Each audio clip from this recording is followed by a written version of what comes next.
मकर जो है एक राशि है, 12 राशियों में से एक राशि है।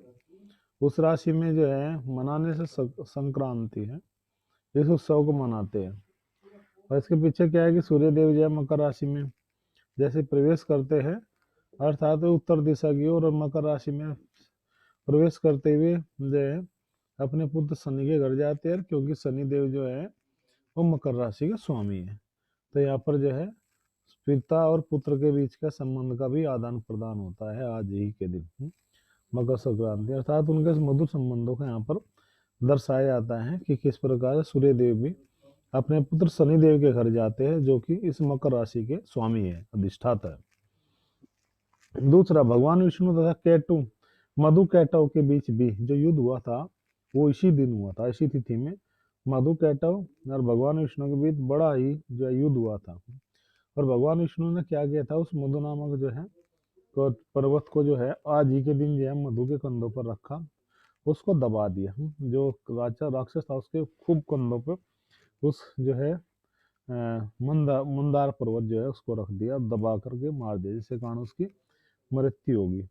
और इसी तरह से जो जो देवादुष वो संग्राम था वो भी क्या हो गया, समाप्त हुआ। इसी कारण जो है भगवान श्री विष्णु को भी मधुसूदन भी कहते हैं। मधुसूदन जो भगवान का नाम है वो इसी कारण से आता है, क्योंकि भगवान ने जो है मधु नामक जो असुर था उसका क्या कर था, वध कर दिया था।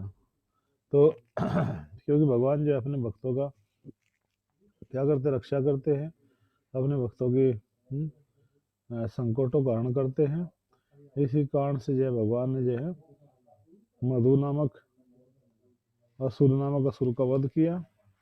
तो भगवान का एक नाम पड़ गया मधुसूदन। क्या नाम पड़ गया, मधुसूदन। अर्थात जैसे भगवान जो मधु नामक असुर का भी क्या करते हैं, संहार करते हैं, उसको भी जो है दंड देते हैं, उसको भी जो है नियमों के द्वारा बताते हैं कि संसार में जो भी कोई व्यक्ति उपद्रव करेगा उसका भगवान किस प्रकार से क्या कर देते हैं, नाश कर देते हैं। तो यहाँ पर ये मधु और कैटव के वध से भगवान ने जो है पूरे जगत को शिक्षा दी कि किस प्रकार से जो है असुरों का मैं वध करता हूँ। तीसरी जो घटना है आज ही के दिन जो घटी थी वो देवताओं के बीच में और भगवान श्री हरि के बीच में, विष्णु के बीच में और अन्य सभी के बीच में जो घटना घटी थी, उसका भी जो सबसे बड़ा जो प्रतिफल होता है वो आज के दिन यही होता है कि महाराज भगीरथ ने भी आज ही के दिन इसी जो है जगत में है गंगा नदी के द्वारा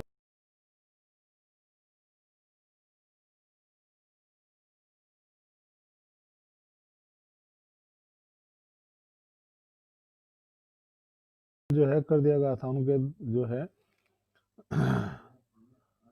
कपिल भगवान के द्वारा। इसमें एक कहानी है, और कहानी क्या, बहुत ही सुंदर एक कहानी है। उस कहानी में ये बताया गया है कि किस प्रकार से जो है राजा सगर के हैं 60,000 पुत्र जो थे वो गए थे क्या करने के लिए, घोड़ा खोजने के लिए। बहुत बड़ा लंबा एक इतिहास है, उसका वर्णन आएगा, आज हम उसको ज़्यादा नहीं बताएंगे। लेकिन उन्होंने उस घोड़े को देखा कि वो जो गंगा सागर के किनारे कपिल मुनि जी का आश्रम है, तो वहां पर बंधे हुए देखा। उनको शंका हुई कि ये जो ऋषि है, ऋषि ने हमारे एक घोड़े को चुराया, अर्थात यही चोर है, इसको हमें दंड देना चाहिए। तो जैसे ही वे चोर चोर कह करके भगवान कपिल को जो है अपनी तपस्या में बैठे थे उनको मारने के लिए दौड़े, तो 60,000 पुत्र तो उन्होंने अपनी तपस्या के बल पर उन सबको भस्म कर दिया, उनकी राख पड़ी थी है। तो उनका भी तर्पण हुआ था आज ही के दिन। क्यों, क्योंकि भगीरथ अंशुरमान जी के पुत्र भगीरथ हुए, और आज ही के दिन जो है जो गंगा मैया है वो प्रकट हुई थी इस जगत पर है। पहली जो धार गिरी पृथ्वी पर मकर संक्रांति के दिन ही ऐसा हुआ था, लाए थे। मकर संक्रांति के दिन उन्होंने अपने पूर्वजों को तर्पण किया और उन पूर्वजों की आत्मा को शांति मिली। भगीरथ ने गंगा जी को छोड़ा, तब गंगा जी गंगा सागर में जाकर मिली। और आज ही के दिन जो है अर्थात मकर संक्रांति के दिन ही गंगा सागर में एक बहुत बड़ा मेला लगता है, जिसमें हजारों लाखों लोग जो है क्या करते हैं, सबसे बड़ा मेला होता है गंगा सागर स्नान। तो वो भी आज ही के दिन होता है, वो भी बड़ा एक महत्वपूर्ण दिन है उन भक्तों के लिए जो गंगा जी में स्नान करना चाहते हैं। तो गंगा जी के दिन के ही विशेष रूप से इसको जाना गया है मकर संक्रांति के पर्व। आगे कहा कि मकर संक्रांति के दिन यदि कोई मृत्यु हो जाती है किसी व्यक्ति की, तो ऐसा व्यक्ति सीधा मोक्ष की प्राप्ति करता है। क्योंकि इसी दिन भीष्म पितामह जी ने भी, जिन्हें इच्छा मृत्यु का वरदान था, अपने प्राण त्यागे थे। ये विशेष दिन है। भीष्म पितामह जी ने भी महाभारत देखते हो, हमें 25 तारीख में अभी लगभग 18-20 दिन पहले क्या हुआ था, पूरा पर्व मनाया गया था गीता जयंती का। उस दिन भगवान ने गीता जयंती का उपदेश दिया, फिर 18 दिन युद्ध चला। या 18 दिन युद्ध करने पश्चात भीष्म पितामह ने अपने को जो है क्या किया था, अपने प्राणों को छोड़ा था। उनको अच्छे मृत्यु को वरदान था, अर्थात उन्होंने भी गीता में भी 9वें अध्याय में है कि जो योगी लोग होते हैं उत्तरायण स्थिति में अपने प्राणों को त्यागते वो अच्छा माना जाता है। भीष्म पितामह ने उत्तरायण में जब सूर्य आया था, आज ही के दिन मकर संक्रांति के दिन ही क्या कर दिया था, अपने प्राणों को छोड़ दिया था। अर्थात उनको ये इतनी इच्छा मृत्यु की जो है वरदान था। तो वरदान के अनुसार उन्होंने जो है अपने आप को भगवत भक्ति में लगा लिया पूरी तरह से। किन्होंने, भीष्म पितामह जी ने। इस प्रकार से उन्होंने तब जा करके अपने प्राणों की क्या दी थी, आहुति दी थी, छोड़ दिया था। आगे कहते हैं कि माँ दुर्गा जी ने भी आज ही के दिन जो है महिषासुर नामक जो दैत्य था उसका वध किया कर धरती पर पहला कदम रखा था। इसलिए इस दिन का और भी अधिक महत्व बढ़ जाता है, क्योंकि इसी दिन जो है माता दुर्गा ने भी जो है महिषासुर जो है असुर थे उनका संहार किया था, उनका वध किया था मकर संक्रांति के दिन ही। तो ये दिन इसलिए भी और महत्वपूर्ण हो जाता है, और क्योंकि ये सूर्य देव जो है उत्तर दिशा में चल जाते हैं, तो इसलिए इसको और भी शुभ माना जाता है। जैसे भीष्म पितामह जी के प्रसंग में भीष्म पितामह जी को अच्छा मृत्यु का वरदान था, तो कभी भी उसमें शरीर छोड़ सकते थे, लेकिन उन्होंने ऐसा नहीं किया, बल्कि उन्होंने उत्तरायण में आकर के ही, अर्थात इसी दिन जो है मकर संक्रांति के दिन ही इस जो है अपने शरीर को छोड़ा था। जैसे गंगा सागर के विषय में बताया हमने, क्योंकि गंगा सागर के जो ऋषि मुनि जो सबके सब जो पूर्वज थे 60,000 जो राजा सगर के पुत्र थे। सगर मतलब जो गर्भ सहित प्रकट हुए थे, अपने हाथ में जो है विष लेकर के प्रकट हुए थे। गर मैंने विष, अपने हाथ में ऐसे विष लेकर के प्रकट हुए थे सगर। तो क्योंकि उनके पिता का एक बार युद्ध हुआ और वे जो है युद्ध में पूरी तरह पराजित हुए। अपनी सभी रानियों को लेकर वे छिपते प्रयास करने लगे कि मैं कहाँ पर छिपूं, मैं कहाँ पर जाऊं। इस प्रकार से वे जंगलों में चले गए। जंगलों में जब गए तो उन्होंने बहुत सारा प्रयास किया और उनको पता चला कि उनकी एक रानी जो है गर्भवती है। जब और रानियों को भी इस बात का पता लगा तो उनके हृदय में क्रोध आया, ईर्ष्या आई। उन सबने मिलकर के सोचा कि अगर इसके पुत्र हो गया तो ये बड़ा, इसी का ही जो है क्या होगा, सम्मान होगा जगत में। हम तो क्या नौकर है क्या, हम रोटी खाने के लिए आएंगे, दाल चावल भात खाने के लिए आएंगे राजा का। तो हम नहीं, ऐसा है अत्याचार सहने, इनकलाब जिंदाबाद। अर्थात ये सब हमारे खिलाफ जो है षड्यंत्र है, और ये दूसरी रानी का पुत्र कैसा हो सकता है, हम नहीं है क्या, हम दासी है क्या। सबने मीटिंग किया, कहा कि हमें लगता है कि जो दुख का जो कारण है ना हमारे जीवन में जो आया है वो कोई और नहीं है, ये पुत्र है। जब जब ये हमारे जैसा, जब ये पुत्र नहीं आने वाला था तो ये भी हमारे जैसी ही थी, अर्थात इसको भी हमारे जैसे रहने दो। इसको बोलते हैं लैग पुलिंग सिस्टम। टांग खींचो प्रक्रिया, टांग खींचो अभियान। केकड़े होते हैं वो एक जगह रहते हैं, लेकिन उनमें से एक ने ऊपर चढ़ाएगा तो दूसरा टांग पड़ा खींच लगा, नीचे आ जा। ऊपर नहीं जा सकते क्योंकि हम नीचे है। तो इस जगह तो वैसा कुछ चलता रहता है। तो ये सब कुछ देखा और उस पुत्र को जो है जहर दे देगा। रानी का तो बेचारी मर गई, लेकिन जो पुत्र हुआ वो जहर लेके पैदा हुआ। लो मौसी, काकी, चाची, ताई, नानी, सब के सब ले लो, ये सब जहर है जो तुमने दिया था। सबको बड़ी शर्मिंदगी आई। जब वे राजा हुए बड़े, उनको पता लगा वह इस तरह से मेरे गंगा जी पृथ्वी पर नहीं आ रही है, चारों तरफ हाहाकार है, तो उन्होंने बहुत प्रयास किया। फिर उन्होंने अपने 60,000 पुत्रों को भेजा था। ये सागर जिसको कहते हैं, अब सागर जो बना है, ये भी ऐसी भी बात आती है कि उन्होंने जो है पूरा उस घोड़े को खोजने के लिए जिसको इंद्र ने चुरा लिया था, उन्होंने यज्ञ किया। पता लगा यज्ञ करो देवता प्रसन्न होंगे, वरदान देंगे। अब वरदान क्या देंगे इंद्र के, तुम सब जानते हो चाल इंद्र क्या क्या करता है। इंद्र ने जो है उस घोड़े को चुरा लिया। कहा कि न रहेगी बांस न रह बजेगी बांसुरी। जब ये घोड़ा ही नहीं रहेगा तो क्या यज्ञ पूर्ण हो गया, वरदान मिलेगा, कहीं मेरे राज्य को छीन लेगी। इंद्र को हमेशा टेंशन में रहता है, हमेशा वो जो है पॉलिटिशियन आदमी है ना। इंद्र भी ऐसे भक्त है, लेकिन भौतिक दृष्टिकोण का भक्त है। संसार में सभी भक्त जो शब्द है कॉमन होता है, लेकिन भक्त का मतलब हम ये नहीं समझ लेते कि ओहो भक्त बन गया तो बस बन गया काम, ही तो अब तो मैं सब कुछ करूंगा और सब कुछ मुझे तो लाइसेंस मिल गया, देखो टीका देखो तिलक लगा रहे, कैसी बात करते हो। देखो प्रभु जी हम भी पंडित है, हमारे भी जनेऊ है, लाइसेंस मिला हुआ है हमें भी, हम भी कुछ भी कर सकते हैं। कैसी बात करते हो तुम, क्या माला जप के भक्त बन सकते हो क्या, छोड़ो घर बार चलो हरिद्वार, क्या यही भक्त है क्या, हम भी तो भक्त है, हम भी तो अरे ब्राह्मण जन्म है हमारा। और बात अलग है कि हम कुछ भी खा पी लेते हैं। एक मूवी भी बनी है, भक्तों ने मूवी बनाई है उसके ऊपर, बुक डिशन के कैसे कैसे लोग आते हैं। तो इसने भी जो है वही हथियार अपनाया। और जो है मतलब सबके सब चल दिए राजा, भाई राजा का आदेश था, उन्होंने भी जो है प्रयास किया, इधर से इंद्र ने प्रयास किया कि योग्यता में सफल नहीं होता तो घोड़े को चुरा लिया। अब यज्ञ का घोड़ा ही चुरा लिया आओ तो ऐसा होगा जैसे कि मंडप में से किसी वधु को ही कोई भगा कर ले जाए, और वो दूल्हा बेचारा बैठा रहे, तो क्या बारात का क्या शोभा होगी। यही बात यज्ञ में हुई, जब घोड़ा ही चुरा लिया क्या यज्ञ होगा। सबको खोजो खोजो तो सब के सब चले गए, चलते गए तो देखा कि इंद्र ने सोचा कि भाई एक एक हाथ से दो ताली, नहीं नहीं सॉरी, एक तीर से कहीं शिकार हो सकते हैं। तो कहीं शिकार करने के लिए इसने अपना दिमाग लगाया कि इस यज्ञ के घोड़े को यदि मैं इस आश्रम में बांध दूंगा तो भैया ये आएंगे, ये तो क्षत्रिय है, इनको तो क्रोध आया हुआ है, और ये तो सीधा भैया ब्लेम करेंगे किसके ऊपर, जो है महाराज कपिल के ऊपर। कल ही कपिल को बुला भरा कहेंगे, दोनों का झगड़ा होगा, श्राप देगा, मर जाएंगे और मेरा भी काम पूरा हो जाएगा, कहीं मेरा यज्ञ मांग के भैया यज्ञ के बहाने मेरे राज्य न मांग लो, उसका हमेशा डर रहता है। जैसा सुर लोग आते हैं वो भी चढ़ाई करते हैं, लेकिन भौतिक दृष्टि का भक्त है इंद्र भी, हम बता रहे थे अभी।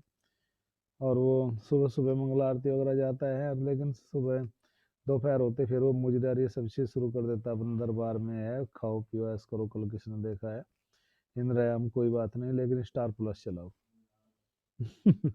तो इंद्र करता है ऐसे ही। एक बार अपने गुरु के साथ में उलझ गया था, बृहस्पति जी आए और मुजरा चल रहा था, देख कर अरे बृहस्पति जी का आने का समय नहीं आया, किसी भी समय आ जाते हैं, ऐसे मुंह घुमा लिया कि जैसे गुरु ने देख रहे, लेकिन बृहस्पति ने देख लिया कि दुष्ट की बुद्धि मारी गई है, तो उसको गाय तो शुद्र तो स्वर्ग जैसी है, तुम्हारी बुद्धि जाओ, मैं तुम्हें श्राप देता हूँ, तुम स्वर बन जाओ।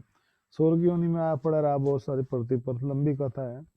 फिर ब्रह्मा जी आए, देखा भाई ये तो सब कारोबार चुप है, फिर ले गए उसको किसी तरह से, फिर बताया कि मूर्ख वाले काम ये मत किया करो। तो इंद्र ने ये यहाँ पर किया, घोड़ा चुरा के बांध दिया। अब ये आए बोला ए ढोंगी राजा, सॉरी ढोंगी बाबा, ढोंगी राजा ने ढोंगी बाबा, कपिल मुनि को डांटने लगे आकर के, हमारे घर यज्ञ घोड़ा चुराते शर्म नहीं आती, तुम साधु हो, अभी तुम्हें दंड देते हैं। भगवान कपिल ने कहा कि बुद्धि खराब है कि मुझे क्या पता कि भाई मेरा, मैंने घोड़ा सो तो देखा ही नहीं, मैं घोड़ा क्या क्या करूँगा। बोला नहीं तुम ही चोर हो, चोर हर कोई यही बोलता है, हर कोई चोर को ये मानता थोड़ा ये मैं चोर हूँ, जब तक उसकी पिटाई नहीं होती पिटाई होगी अब तुम्हारी।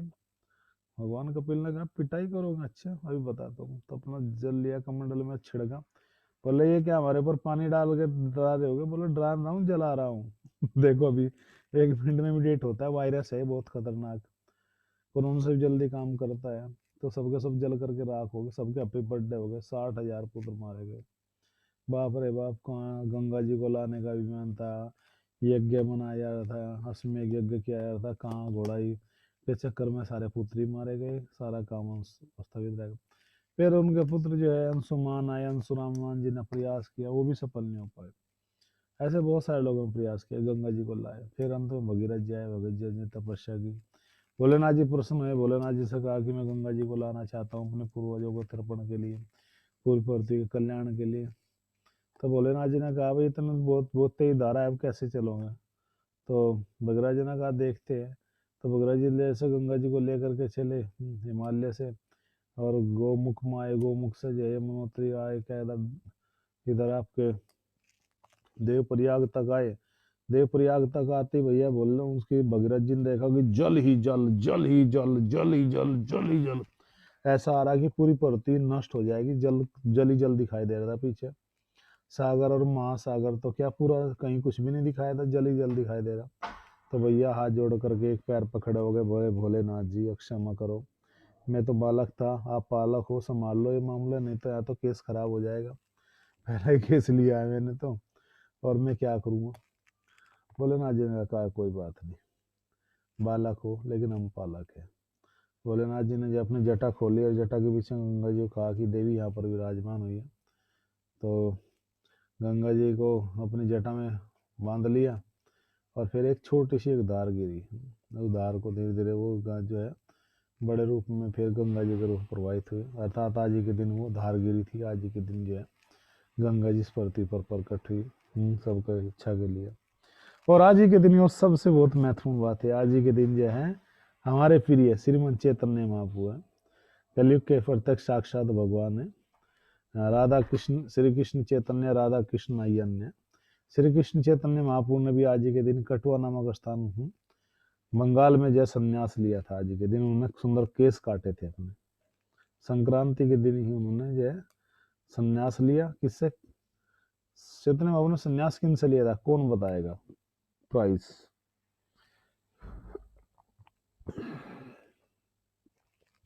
चैतन्य महाप्रभु जी ने जो संन्यास लिया था वो किन से लिया था, कौन बताएगा? जब बता देगा वो तो बुद्धिमान माना जाएगा। लक्की ड्रोगन सर,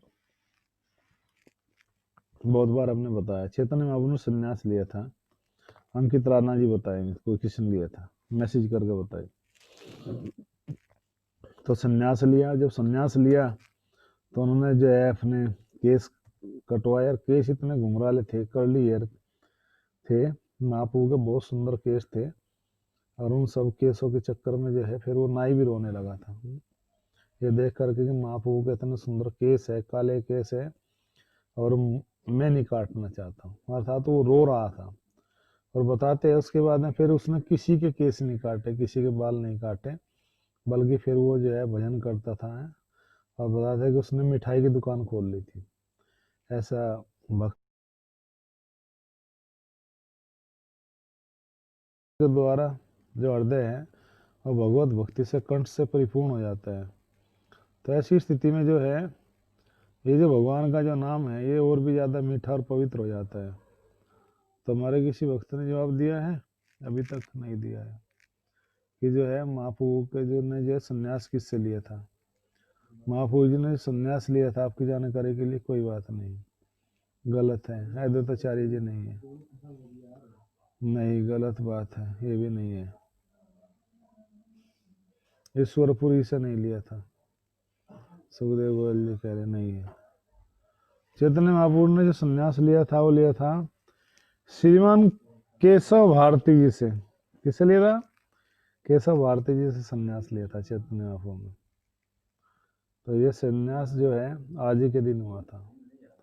तो ये सब बहुत बहुत महत्वपूर्ण लीलाएं हैं जो आज ही के दिन हुई थी। सूर्यदेव जी आज ही के दिन राशि में प्रवेश करते हैं और ये राशि और भी ज्यादा सुंदर शुभ हो जाती है। आज ही के दिन मधु कटा असुरों का विजय है। बिल्कुल सही बात है, थैंक यू अनामिका माता जी। केशव भारती जी से संन्यास लिया था जबकि केशव भारती जो दूसरे संप्रदाय के थे। चलिए खैर अभी हम बताएंगे, आपके प्रश्न का उत्तर भी देंगे। और मधुसूदन जो है उनका, मधु कैटव का भी वध किया था भगवान ने जो है, इसलिए क्या हो गया उनका नाम मधुसूदन पड़ा। और अम्बरीश महाराज भगीरथ ने पूर्वजों के एक सब कहानी बताई मैंने, उनका भी तर्पण हुआ था। आज के दिन उनकी आत्मा को शांति मिली। और आज के दिन भीष्म पितामह जी ने भी क्या किया था, अपना देह का त्याग किया था, क्योंकि उनको इच्छा मृत्यु का वरदान था महाभारत का 18 दिन। और माँ दुर्गा ने संक्रांति के दिन महिषासुर नामक असुर का वध कर दिया था। संक्रांति के दिन सूर्य जो है इस राशि में प्रवेश करता है, इसलिए वो भी हिंदू दर्शन के अनुसार उत्तरायण की स्थिति बहुत शुभ मानी जाती है। ऐसे ही शुद्ध अच्छे कार्य शुरू होते हैं, अर्थात शादी के जो मुहूर्त रुक जाते हैं वो मकर संक्रांति से शुरू हो जाते हैं। और इसी दिन चैतन्य महाप्रभु ने भी क्या लिया था, संन्यास लिया था। ये 7 ऐसी घटनाएं हैं जो हमें बताती है संकीर्तन के यश और महत्व के विषय में। हरे कृष्णा, कहते धन्यवाद, जय श्री प्रभुपाद। अब किसी